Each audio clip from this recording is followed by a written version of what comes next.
Assalamualaikum warahmatullahi wabarakatuh. Waalaikumsalam warahmatullahi wabarakatuh. Bismillahirrahmanirrahim. Alhamdulillahi rabbil alamin. Wal aqibatu lil muttaqin. Wala udwana illa 'alal zalimin. والصلاة والسلام على أشرف الأنبياء والمرسلين سيدنا ومولانا محمد وعلى آله وأصحابه المجاهدين الطاهرين أما بعد. Saudara-saudara kaum muslimin rahimakumullah, setiap kita muslim di dalam kehidupan ini selalu ingin dicintai oleh Allah Subhanahu wa ta'ala.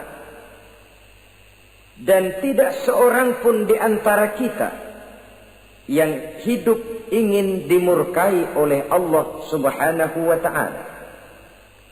Jangankan lagi dimurkai Allah, dimarahi tetangga saja kita kadang-kadang sudah merasa tidak enak. Padahal bagaimanapun, kalau sekadar dimarahi tetangga, kita masih bisa menghindar, pergi atau pindah ke tempat lain. Tahun depan kita kembali lagi, barangkali sudah bisa berdamai. Tapi jikalau Allah yang murka kepada kita, padahal alam ini adalah miliknya belaka, rasanya kemana lagi langit tempat kita bernaung, dan kemana lagi bumi tempat kita berpijak. Setiap orang ingin dicintai Allah, tapi tidak setiap orang mau melakukan perbuatan-perbuatan yang kalau dikerjakannya Allah akan cinta kepadanya. Dan setiap orang tidak ingin dimurkai Allah, tapi orang kadang-kadang tanpa sadar melakukan perbuatan-perbuatan yang justru dimurkai oleh Allah Subhanahu wa ta'ala.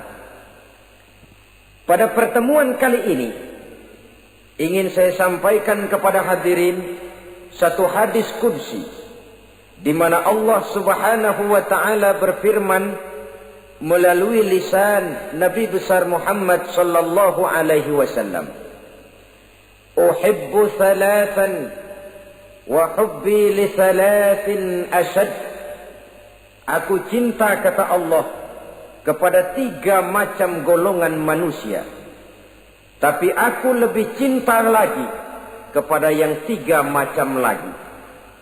Jadi ada yang sekedar dicintai Allah, ada yang lebih lagi dicintai oleh Allah Subhanahu wa ta'ala. Siapa mereka? Mari kita ikuti satu persatu isi daripada hadis qudsi ini. Yang pertama, uhibbu ahlas sakha. Aku cinta, kata Allah, kepada orang-orang yang pemurah. Aku cinta kepada orang-orang yang ringan tangan, mempunyai kepekaan sosial yang tinggi, gemar menolong orang yang memang memerlukan pertolongan. Aku cinta kepada orang-orang yang semacam itu. Saudara-saudara kaum muslimin rahimakumullah, di zaman sekarang ini, seiring dengan makin tajamnya persaingan hidup, makin tingginya tensi ekonomi, antara tenaga kerja yang masuk pasaran dengan lapangan kerja yang tersedia jauh dari memadai, gaya hidup orang sumtip, semakin individualis. Timbullah sikap hidup elu-elu, gua-gua. Kepekaan sosial mulai lentur dan luntur, tapi tidak terwujud di dalam kehidupan sehari-hari.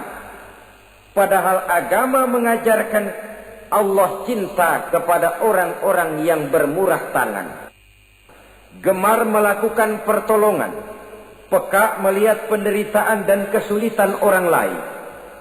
Adalah Allah melebihkan rezeki sebagian kita dari yang lain. Dimaksudkan untuk saling tolong menolong, bahu-membahu dan bantu-membantu.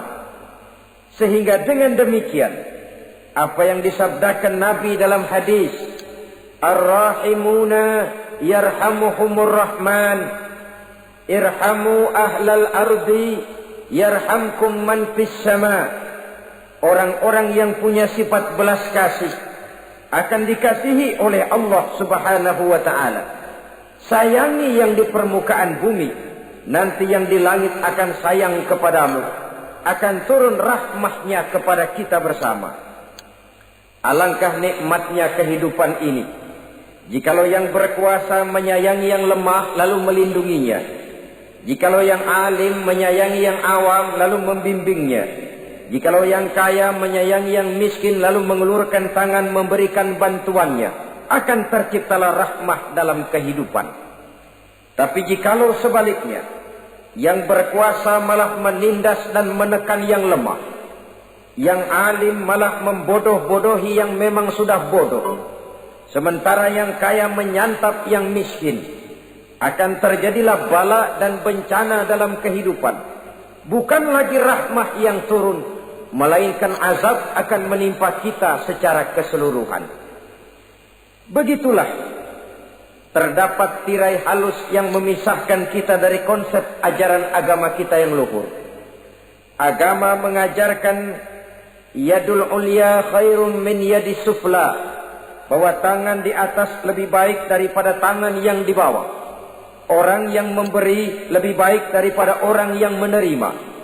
Tapi yang kita praktekkan, kita selalu berada pada posisi tangan di bawah, menjadi umat yang manja, yang lemah, padahal bukan tidak punya potensi, tapi mungkin karena kita tidak pandai menginventarisir potensi. Kadang-kadang ada panitia pembangunan masjid, membangun masjid, meletakkan batu pertama sekaligus jadi batu terakhir. Setelah itu la yamutu wa la yahya, hidup tidak kelihatan geraknya, mati pun tidak ketahuan kuburannya. Masjid impoten, pesantren terbengkalai, majelis taklim terlunta-lunta, rumah sakit Islam tak kunjung selesai. Tidak adakah orang Islam yang kaya? Banyak. Tidak adakah orang Islam yang punya posisi kunci, posisi basah, posisi menentukan? Banyak. Secara jujur kita harus berkata, yang belum banyak ialah yang mau berbuat atas nama dan demi kepentingan agamanya. Kita juga bukan tidak punya potensi. Kita tidak pandai menginventarisir potensi untuk kepentingan dan kemaslahatan kita bersama. Saudara-saudara kaum muslimin rahimakumullah. Dengan demikian, kita bisa lihat dalam kehidupan sehari-hari, di masjid misalnya. Itu kalau hari Jumat kadang-kadang kita sengaja mau berangkat sholat Jumat tidak bawa uang.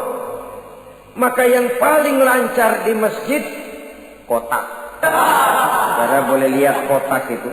Dari sudut ke sudut hampir tidak pernah macet. Lancar betul jalannya. Sekali macet, kotak. 50, 100. Wajar kalau masjid-masjid kita lalu impoten. Bagaimana akan mengadakan kegiatan kalau tidak ada dana? Oleh karena itu pada kesempatan ini saya ingin mengetik, berbahagialah kita jikalau oleh Allah Subhanahu wa ta'ala diberikan kepercayaan berupa titipan, wa mal malu wal banuna illa wadai'.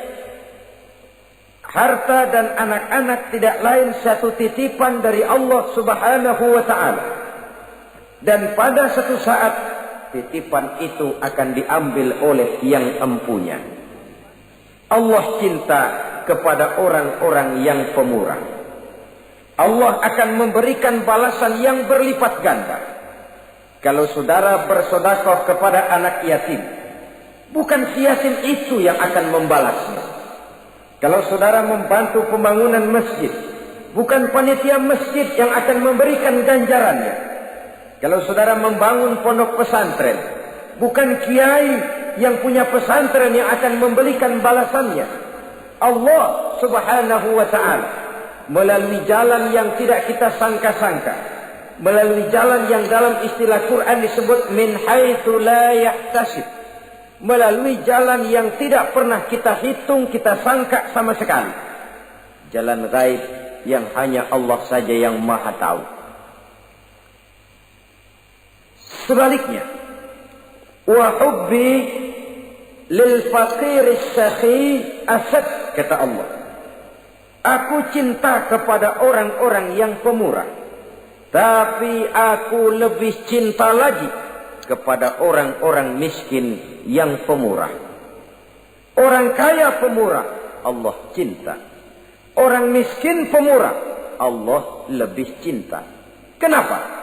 Kalau orang kaya sodakoh 5.000 rupiah misalnya, orang miskin pun sodakoh 5.000 rupiah, sama jumlahnya, sama ikhlasnya, sama halalnya, tapi besarnya pahala lebih besar sodakoh si miskin yang 5.000 rupiah itu ketimbang si kaya yang juga 5.000 rupiah. Kenapa maka demikian? Oh, buat orang kaya uang 5.000 apalah artinya. Tapi buat si miskin, untuk jumlah 5.000 itu dia harus peras keringat, banting tulang, pergi pagi, pulang sore, kaki jadi kepala, kepala jadi kaki. Tapi kok dia berani bersodakoh sejumlah sodakohnya orang kaya. Ini yang dinilai oleh Allah Subhanahu wa ta'ala. Saudara-saudara kaum muslimin rahimakumullah, sifat inilah yang dahulu dicontohkan oleh baginda Rasul. Bahkan apa yang beliau sedekahkan kepada orang lain biasanya adalah sesuatu yang lebih baik dari apa yang beliau pakai sendiri. Watak ini yang diikuti oleh generasi sahabat. Kita ambil contoh ketika terjadi perang Tabuk misalnya. Datanglah Sayyidina Abu Bakar Siddiq, membawa seluruh harta bendanya disumbangkan di jalan Allah. Melihat ini Nabi bertanya, hal tarakta li ahlika syai'an ya Abu Bakar? Wahai Abu Bakar, begini banyak harta yang kau infakkan fi sabilillah ini, apakah buat keluargamu sudah kau tinggalkan? Sayyidina Abu Bakar dengan tegak menjawab, taraktu lahumullaha wa rasulahu. Sudah, saya tinggalkan mereka Allah dan Rasulnya. Saya tinggalkan mereka keyakinan, akidah, iman, bahwa kalau kami menolong Allah, menolong agama, Allah akan menolong kami. Bahwa kami tidak akan jadi melarat karena memperjuangkan agama. Bahwa kami tidak akan jatuh miskin kalau harta ini kami belanjakan di jalan Allah. Kami tinggalkan keyakinan itu kepada anak-anak dan istri di rumah. Sementara harta yang ada seluruhnya kami bawa kemari. Keyakinan yang dimiliki oleh Sayyidina Abu Bakar Siddiq di zaman sekarang ini sudah merupakan keyakinan yang sangat langka. Kita belum yakin benar akan kebenaran janji Allah, sehingga dengan demikian timbullah keraguan-raguan. Apa iya kalau saya belanjakan uang ini di jalan Allah akan ada balasannya? Apa iya kalau uang ini saya gunakan untuk melaksanakan ibadah akan datang balasannya? Padahal dalam hadis qudsi Allah menjanjikan, ana inda zanni abdi bi. Aku ini, kata Allah, bagaimana menurut persangkaan hambaku saja kepadaku. Kalau dia sangka baik, insya Allah baik datangnya. Kalau dia sangka tidak, aku bagaimana menurut sangka hambaku kepadaku. Itulah sebabnya dalam segala hal kita harus husnuzan, berbaik sangka kepada Allah Subhanahu wa ta'ala. Saudara-saudara kaum muslimin rahimakumullah, inilah golongan pertama kekasih Allah, orang-orang yang dicintai Allah, orang-orang yang pemurah, yang sadar bahwa harta hanya sekadar titipan dari Allah Subhanahu wa ta'ala. Dan harta menurut Nabi, apabila sudah kita belanjakan di jalan Allah, dia akan berkata, pertama, kuntu qalilatan fakatsartani, jumlahku sebenarnya sedikit, tapi lantaran engkau sedekahkan aku, engkau belanjakan aku di jalan Allah, maka jumlahku jadi banyak. Kau sedekah 1000, dibalas 7000, dikali 10, dikali 100, masih ditambah wallahu yudha'ifu liman yasha. Allah melipat gandakan pahala kebajikan dari orang-orang yang dikehendakinya. Yang kedua, harta itu akan bicara lagi. Kuntu faniyatan fa'abqaitani. Aku ini sebenarnya fana, tidak kekal, berubah, relatif dan temporer, sirna oleh pergeseran masa dan pertukaran waktu. Tapi lantaran engkau sedekahkan aku, engkau belanjakan aku di jalan Allah, maka nilaiku jadi kekal, akan mendampingi engkau sampai di hadratullah azza wa jalla di akhirat nanti. Jadi harta yang kita tumpuk-tumpuk, yang kita sangka akan mengekalkan kita sampai tidak akan miskin 7 keturunan, dengan segala macam cara kita tempuh, dia bukan harta yang kekal. Yang kekal yang kita belanjakan di jalan Allah subhanahu wa ta'ala. Itu milik kita yang benar-benar akan kita nikmati. Yang ketiga, harta itu akan berkata lagi, kunta harisi fal'ana sirtu harisaka.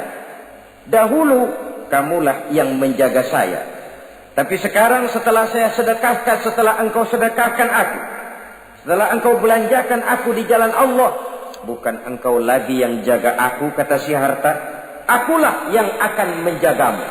Di dunia orang yang rajin sedekah, sedekahnya itu menolak bala, terhindar dari segala bencana dan musibah. Sementara di akhirat sedekahnya itu akan menjadi dinding yang menjaga dia dari jilatan api neraka. Demikian harta yang sudah kita infakkan, kita belanjakan, kita sedekahkan di jalan Allah itu akan menjadi pejangga kita.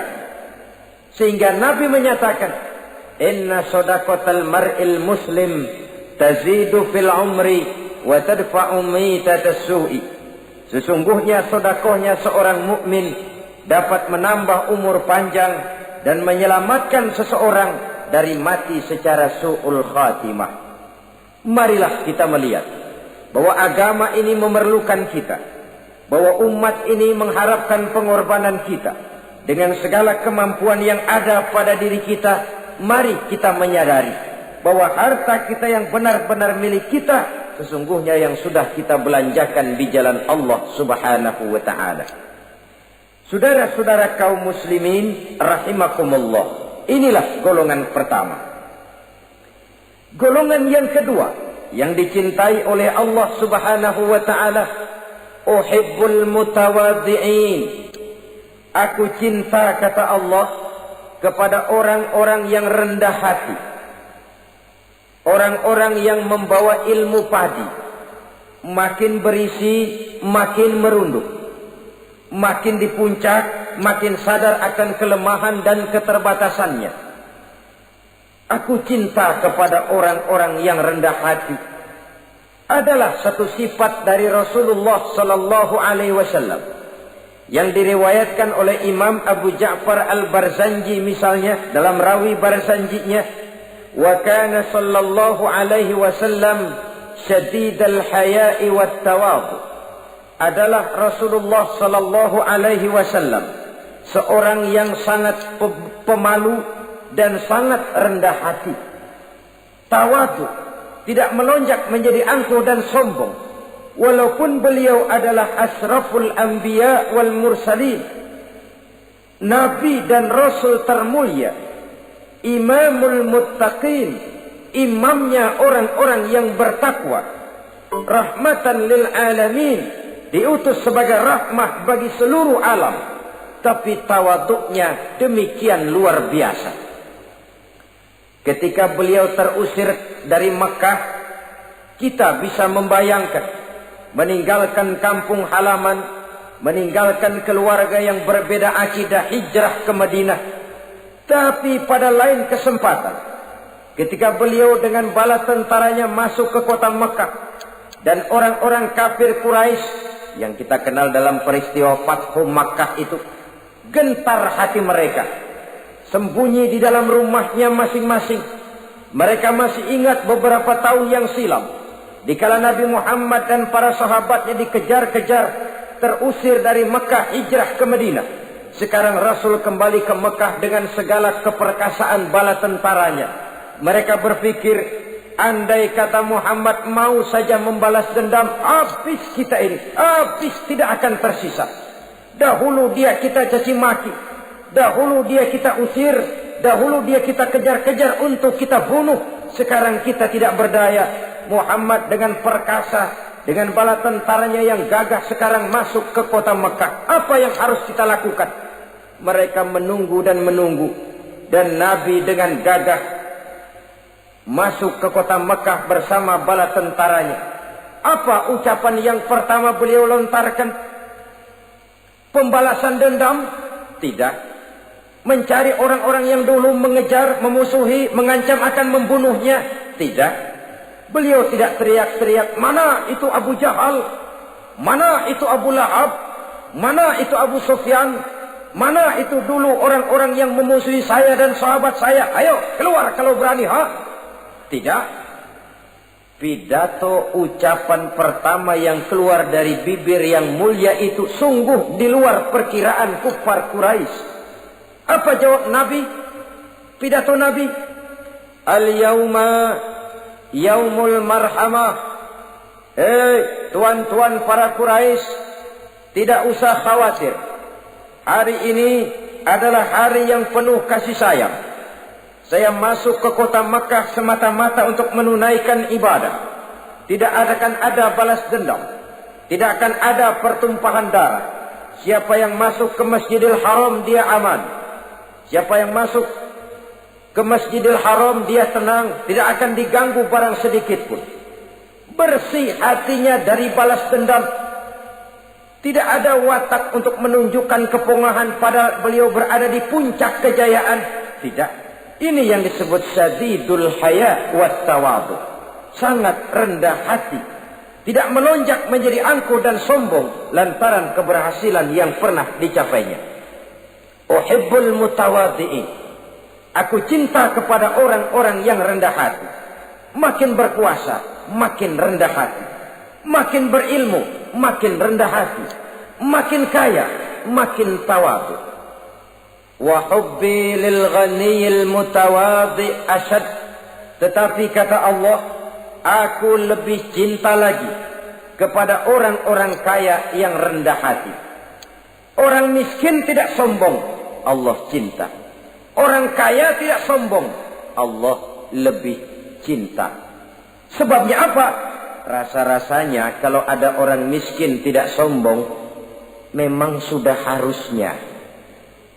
Tapi kalau ada orang kaya, apa saja dia punya.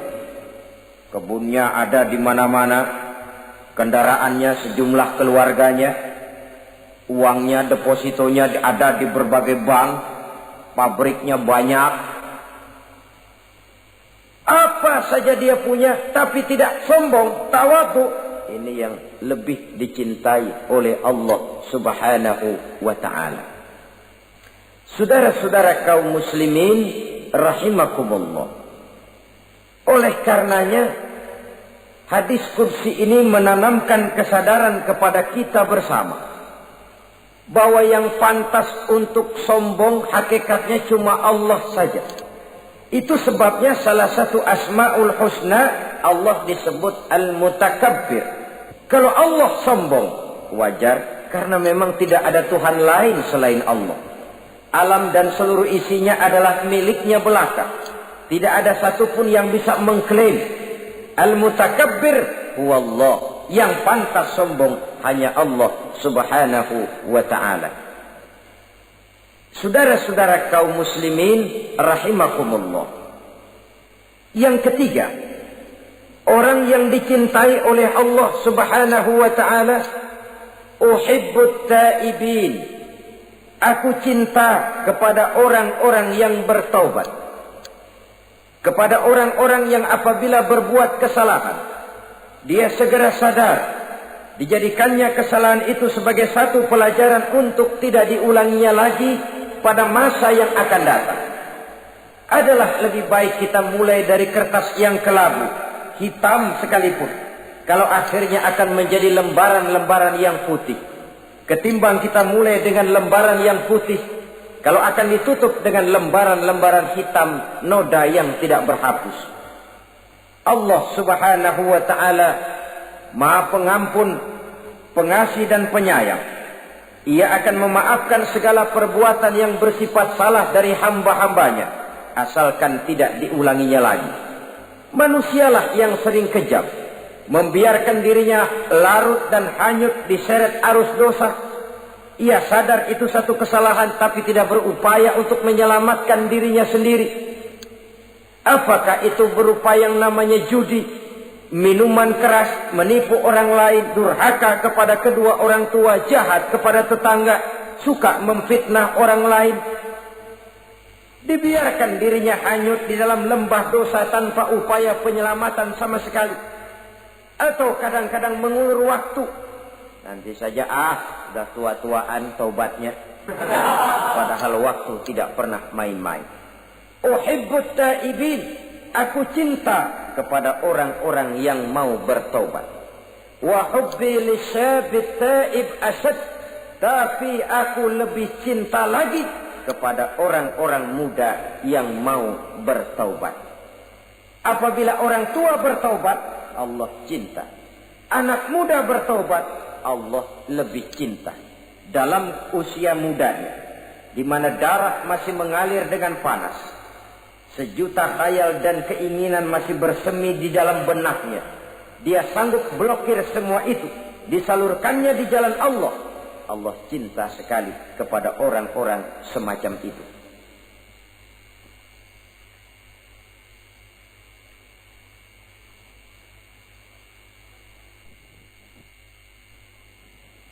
Saudara-saudara kaum muslimin rahimakumullah. Kalau tadi sudah saya jelaskan 3 golongan orang-orang yang dicintai Allah, yakni para kekasih Allah. Orang-orang yang pemurah, gemar memberikan pertolongan. Kemudian yang kedua, orang-orang yang rendah hati. Dan yang ketiga adalah orang-orang yang suka bertaubat. Maka kemudian hadis qudsi ini dilanjutkan oleh Allah Subhanahu wa ta'ala dengan menjelaskan lawanan dari 3 golongan tadi. Kalau 3 golongan tadi adalah orang-orang yang dicintai Allah, maka 3 golongan yang berikutnya adalah mereka yang dibenci, dimurkai oleh Allah Subhanahu wa ta'ala. Siapa mereka? Jumlahnya juga 3, lawanan dari yang 3 tadi pertama. Yang pertama, saudara-saudara, abghadul bukhala, aku benci, kata Allah, kepada orang-orang yang bakhil, orang yang kikir, orang yang diberikan amanah berupa harta, lalu tidak tersentuh hatinya melihat kesulitan dan penderitaan orang lain. Tetangganya meratap dan merintih kelaparan, sementara ia dengan tenang berpangku tangan. Padahal ada kelebihan rizkinya. Ia tahu kesulitan orang lain, tapi ia tidak berusaha mengulurkan tangan memberikan bantuan. Kenapa seseorang bisa terjebak ke dalam penyakit bakhil bin kikir alias pelit seperti ini? Oleh karena harta benda dunia itu sudah berakar kuat di hatinya. Tidak mau lepas lagi ia dari sana. Tidak mau berpisah ia dengan harta itu walau sedikit jua pun. Dan memang para ulama sufi mengajarkan, orang kaya itu ada 2. Ada orang kaya hakiki, ada orang kaya majazi. Orang kaya hakiki, orang kaya sebenarnya adalah orang yang kaya hatinya.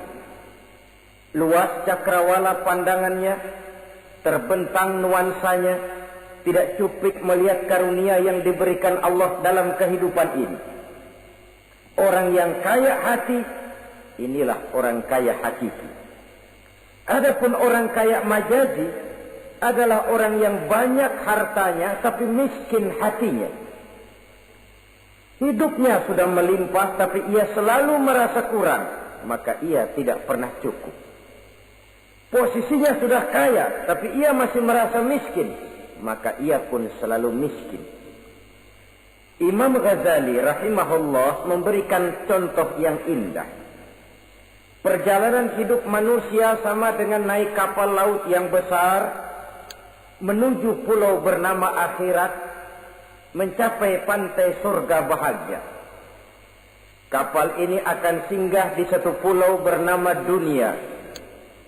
Para penumpang diperbolehkan turun, tapi sebelumnya diingatkan lebih dahulu bahwa ini cuma sekedar tempat transit.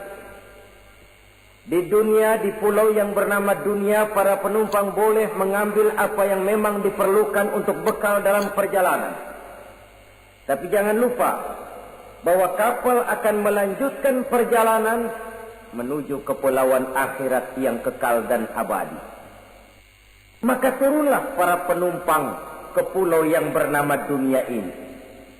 Macam-macam tingkah lakunya ketika mereka menjejakkan kaki ke pulau dunia.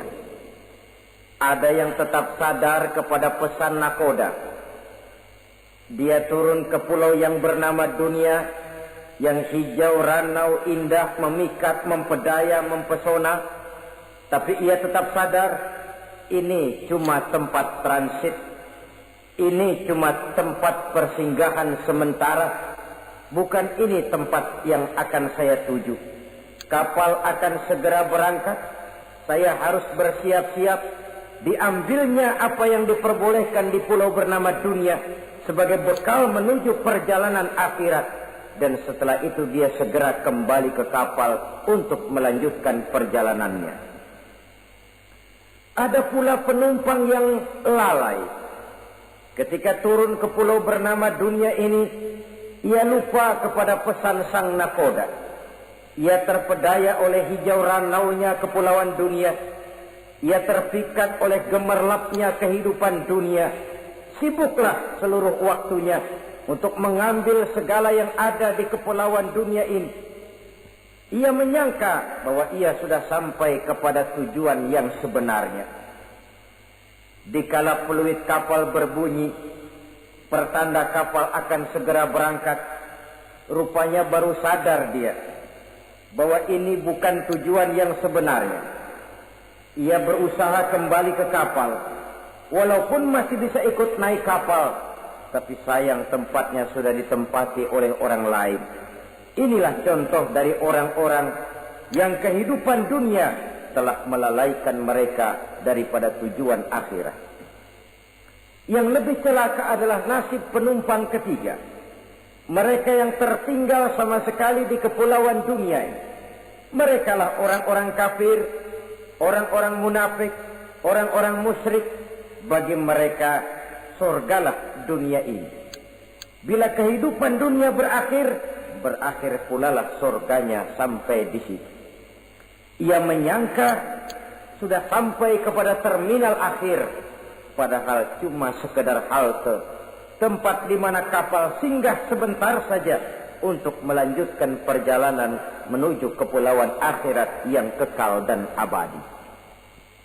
Saudara-saudara kaum muslimin rahimakumullah, orang-orang yang sadar bahwa dunia cuma sekedar satu tempat transit, maka kesadaran itu menggugah dia kepada keyakinan terhadap kalimat inna lillahi wa inna ilaihi raji'un. Segalanya datang dari Allah, segalanya akan kembali kepada Allah. Tidak ada yang dibawanya saat ia terlahir ke alam dunia ini, dan tidak akan ada yang dibawanya kembali saat ia keluar meninggalkan alam dunia ini, kecuali iman dan amal soleh yang dikerjakannya di dalam kehidupan kita. Bukan bakhil yang menyebabkan orang cepat jadi kaya. Bukan pemurah yang menyebabkan orang jatuh miskin dan bangkrut. Tetapi kesadaran bahwa segalanya datang dari Allah, segalanya akan kembali kepada Allah, akan membuat kita walaupun memiliki harta dan benda, tapi ia tidak berurat dan berakar di dalam hati. Abghadul bukhala, kata Allah, aku benci kepada orang-orang yang bakhil. Kadang-kadang jangankan untuk orang lain, untuk kepentingan agama, dirinya sendiri saja tidak bisa menikmati kekayaannya. Kaya dia sebenarnya, tapi dia tidak sadar akan kekayaannya. Lebih celaka lagi, dia tidak tahu untuk apa kekayaan itu akan dipergunakan. Lahirnya mazhab materialisme, hidup serba cukup, serba ada, seperti yang kita lihat di negara-negara yang makmur, di Eropa bagian barat misalnya. Keluarga-keluarga jet set yang akhirnya bingung karena kebanyakan harta. Kalau kita di timur umumnya bingung karena tidak punya harta.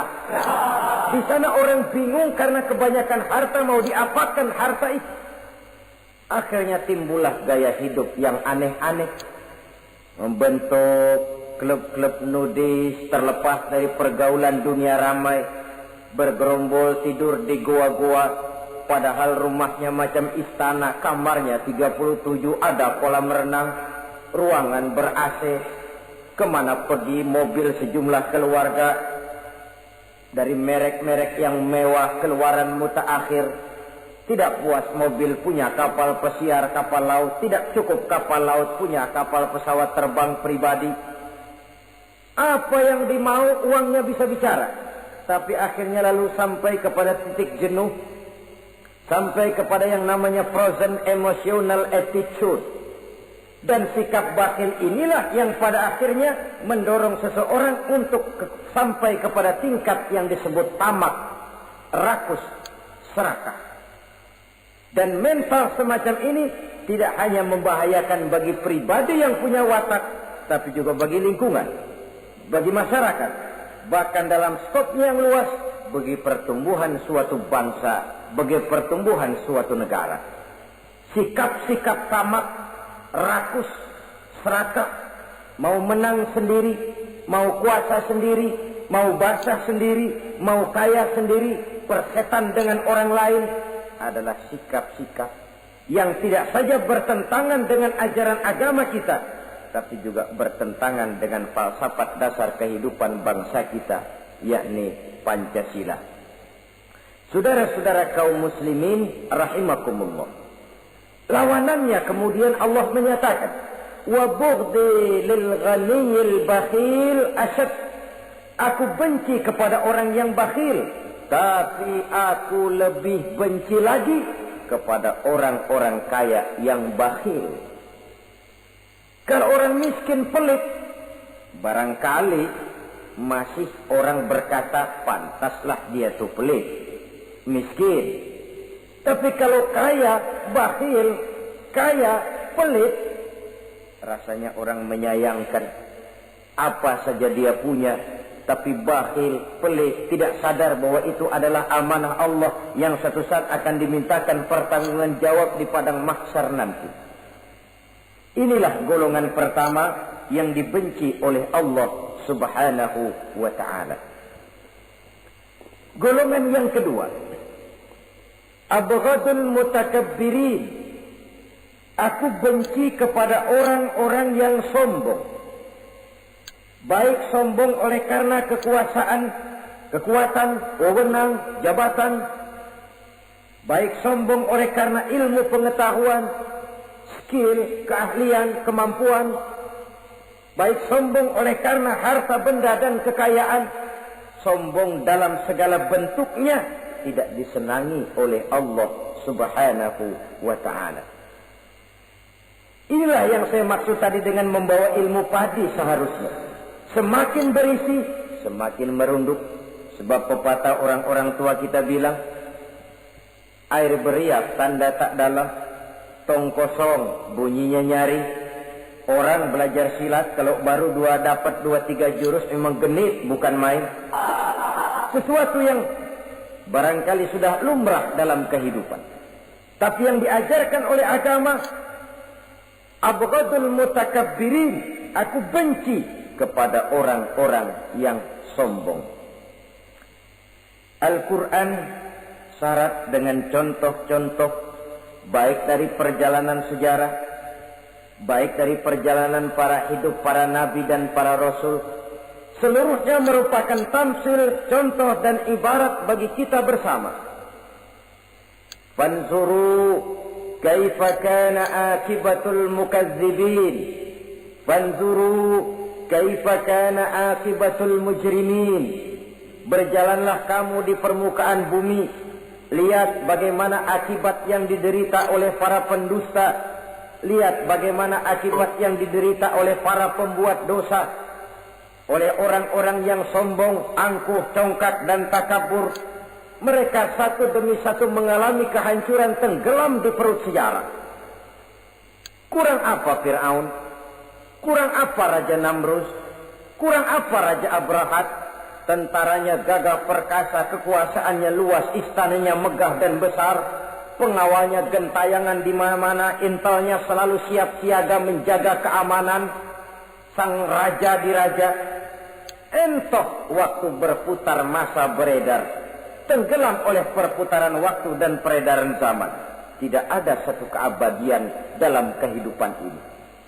Akankah kita melahirkan Fir'aun kelas baru? Namrud di zaman modern, Abrahat gaya kini, yang semakin berada di puncak kekuasaan semakin lupa diri dan lupa daratan, menjadi orang yang hanya mau benar sendiri, adil sendiri, makmur sendiri, tidak peduli menari di atas bangkai dan penderitaan orang lain. Akankah kita melahirkan korun gaya baru yang sombong oleh karena harta kekayaan yang berlipat ganda? Ataukah kita akan melahirkan barsisul abid gaya baru yang sombong oleh karena ilmu pengetahuan yang dimilikinya? Marilah kita menyadari al-mutakabbir huwa Allah. Yang pantas, boleh dan sombong, wajar untuk sombong, cuma Allah subhanahu wa ta'ala. Abghadul mutakabbirin, aku benci kepada orang-orang yang sombong. Saudara-saudara kaum muslimin rahimakumullah, lawanannya kata Allah, selebihnya wa bughdi lil faqiril mutakabbir asyad. Tetapi kata Allah, aku lebih benci lagi kepada orang miskin yang sombong. Ini yang sudah tidak punya pilihan. Orang pintar sombong barangkali lumayan, goblok sombong minta ampun.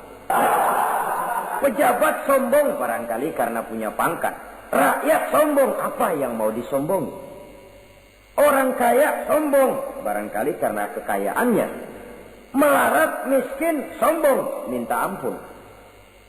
Sebab itu kata Allah, aku benci kepada orang-orang sombong, tapi aku lebih benci lagi kepada orang-orang miskin yang sombong. Hadis qudsi ini tentu saja memberikan satu kesadaran rohani yang paling dalam pada kehidupan kita setiap pribadi muslim, bahwa kita sejauh yang bisa kita lakukan hanyalah berusaha, berbuat. Kita terikat oleh sunnatullah, kata kita orang beragama, hukum alam kata para ahli alam, natural of law katanya. Tapi di sebalik itu sesungguhnya segala hasil usaha, kepastian dan ketentuannya hak prerogatif dari Allah subhanahu wa ta'ala.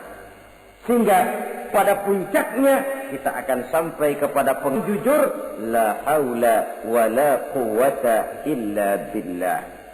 Tidak ada daya kita, tidak ada kekuatan kita kecuali apa yang memang telah diberikan Allah. Ialah sumber daya, sumber gerak, sumber seluruh kekuatan.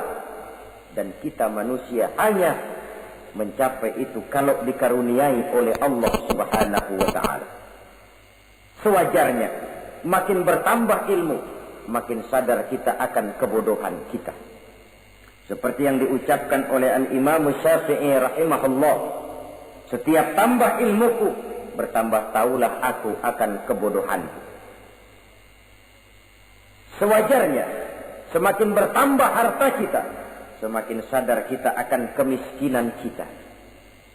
Semakin bertambah tinggi pangkat dan jabatan kita, semakin sadar kita dari mana kita datang, kemana kita akan pulang, dan di mana kita akan sekarang. berada sekarang. Dengan kata lain, ilmu itu, harta itu, pangkat dan kedudukan itu sesuatu yang perlu dan perlu. Tapi bukan sebagai tujuan. Semuanya cuma sekedar alat. Tujuannya apa? Jangka panjang di akhirat untuk mencapai ridho Allah. Jangka pendek di dunia ini harus menjadi rahmatan lil alamin. Bagaimana ilmu itu jadi rahmah bagi lingkungan, bagaimana kekuasaan itu jadi rahmah bagi lingkungan, bagaimana harta itu jadi rahmah bagi lingkungan, berfungsi sosial untuk kebersamaan di dalam kehidupan ini.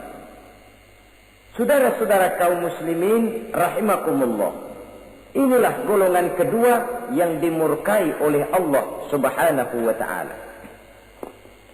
Golongan yang ketiga,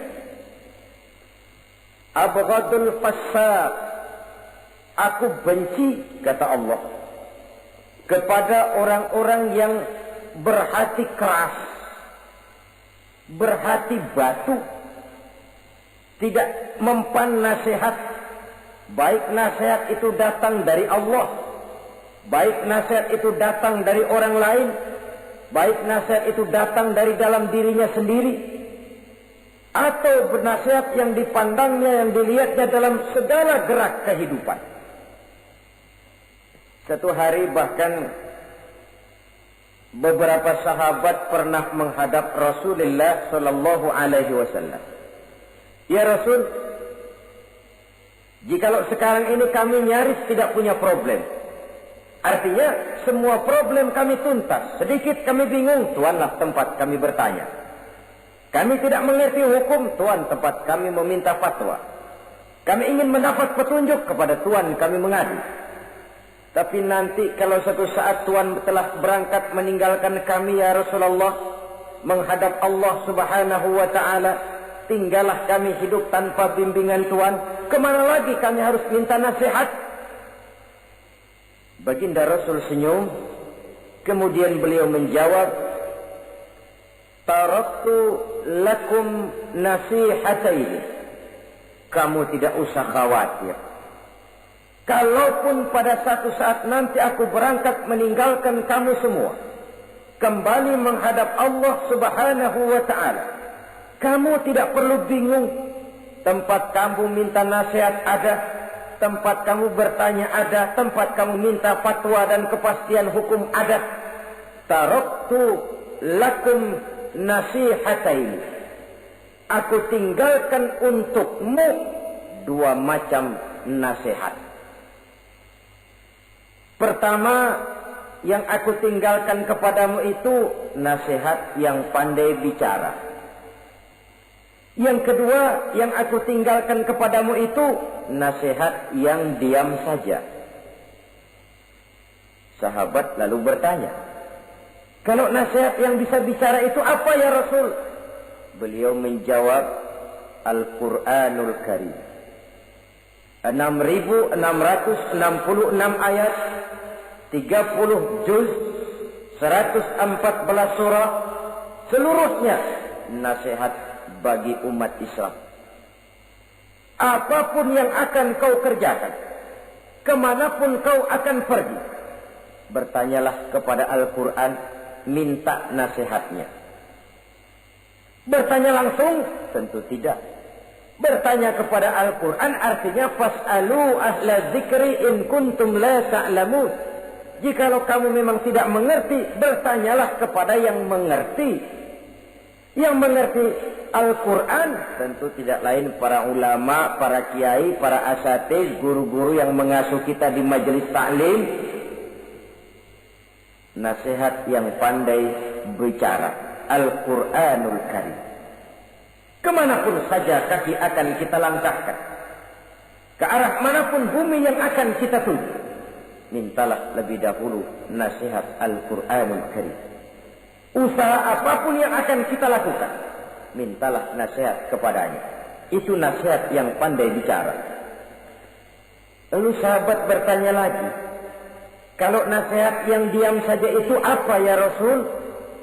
Beliau menjawab, nasihat yang diam saja itu maut. Diam saja dia, tidak bicara, tapi pasti datangnya. Dan itu jadi nasihat. Kalau sekarang kau menyolatkan orang lain, apa tidak mungkin besok kau disolatkan orang? Kalau hari ini kau antar jenazah temanmu ke liang lahat, entah tahun depan, bulan depan, minggu depan, entah 5-10 tahun yang akan datang, bukankah kau yang akan diantar ke liang lahat? Kau tengoklah temanmu itu. Matanya masih ada tapi sudah tidak sanggup lagi melihat. Jangankan melihat, digerakkan saja pun sudah tidak bisa. Telinganya belum kemana-mana tapi sudah tidak mampu lagi mendengar. Kakinya masih cukup tapi sudah tidak mampu untuk dipakai berjalan. Tangannya masih ada tapi tidak ada lagi yang bisa dipegangnya. Apa yang kurang kalau sudah demikian?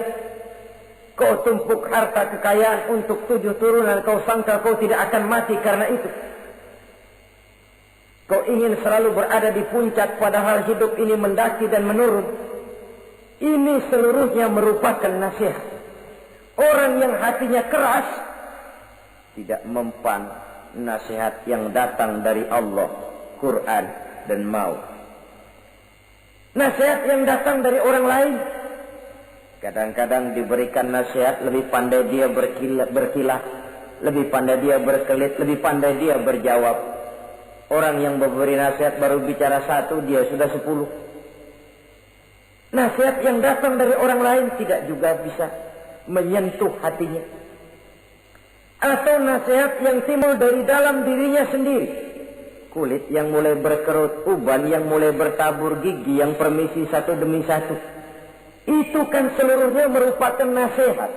Tapi orang yang hatinya keras, kasar, istilah kita barangkali sudah kulit badak, muka tembok, kuping kebo, masuk dalam golongan khatamallahu ala qulubihim. Allah sudah tutup cap, Allah stempel hati mereka, tidak masuk lagi nasihat. Na'udzubillah summa na'udzubillah. Beruntung kita kalau oleh Allah ini diberikan hati yang lembut, peka, mudah menerima kebenaran, tidak tertutup terhadap kebenaran. Walaupun kebenarannya itu datang dari seorang budak yang hitam legam. Karena memang agama mengajarkan khuzil hikmata wa la yadurruka min ayyi wi'ain kharajat. Ambillah hikmah, ambillah kebenaran, tidak usah terlalu kau pedulikan dari mana sumbernya. Asal itu merupakan kebenaran, jadikan sebagai nasihat di dalam kehidupan. Saudara-saudara kaum muslimin rahimakumullah. Rugi dan celaka kita kalau sampai diberikan hati yang keras, kasar, masuk dalam qaswatul qalbi, hati yang kasar, keras, tidak mempan nasihat apapun. Kalau kadang-kadang masuk telinga kanan, keluar lagi telinga kiri, tidak pernah singgah di lubuk hatinya walau sebentar sekalipun, tidak pernah transit, atau kalaupun transit seperti air di daun talas, mudah bergoyah ke kiri dan ke kanan. Allah benci kepada orang-orang yang hatinya keras. Selanjutnya, wa bughdhi lisaykhil fasik asad. Tapi kata Allah, aku lebih benci lagi kepada orang tua yang hatinya keras. Tua-tua keladi katanya, makin tua makin menjadi. Kalau ada anak muda bandel, nakal, setidaknya orang masih punya harapan. Masih ada orang berkata, ya doain aja dah, mudah-mudahan dia makin dewasa, makin lurus jalan hidupnya, makin benar langkahnya, makin sadar rasa keagamaannya. Masih ada ucapan seperti itu.